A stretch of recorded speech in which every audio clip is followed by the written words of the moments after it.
Louisville Metro Police is pushing back against the Inspector General's report that made strong allegations of police misconduct in the 2022 shooting death of Omari Cryer. LMPD's chief calling that report inaccurate. WDRB's Dalton Godby joins us now to explain those discrepancies and tell us why the department was quick to squash the allegations. Dalton?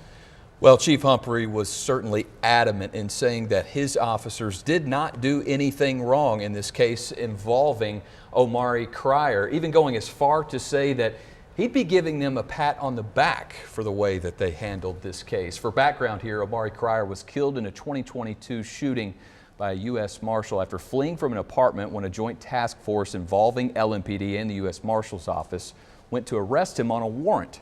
No LMPD officer fired their weapons during the incident. Cryer was wanted on charges related to domestic violence, including assault and strangulation. He ran from officers and fell after jumping over a fence.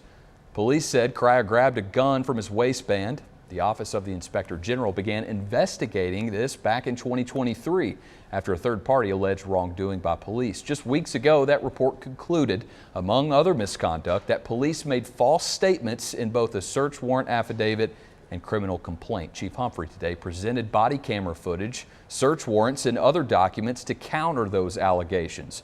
One claim suggested that an officer was not truthful in the criminal complaint about the domestic violence victim losing consciousness when Cryer was strangling her. Chief Humphrey used body camera footage from an officer's interaction to show otherwise.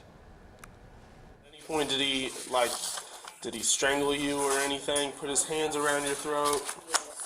He did? Like pushing his arm against you or around you? At any point did you lose consciousness? Did you urinate, defecate, anything like that? Okay. I just felt like I couldn't breathe for a couple seconds. Felt like you couldn't breathe for a couple seconds? Did you feel like everything was going dark or no? I think you saw that the victim absolutely said that she was strangled and began to lose consciousness. And those charges are completely appropriate. And I will show you a clip of the video.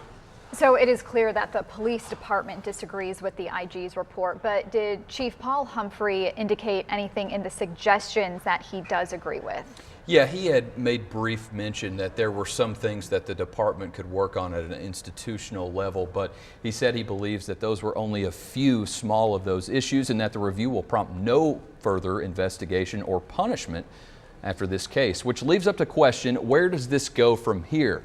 While Chief Humphrey certainly disagrees with what's inside the report, he emphasized the importance of oversight and transparency. This certainly puts a strain on that relationship between the OIG and LMPD, but they both said it was important to move forward after this. At the top of the hour, we'll talk more about the Inspector General's response to all of this, and certainly it will be interesting to hear. Yeah, you spoke to the Inspector General today on a response to the Chief's response. So it'll be interesting to see how and whether Ed Harness presses back on Chief Humphrey's statements. We'll look for that continuation of the story coming up at 5 o'clock. Thank you, Dalton.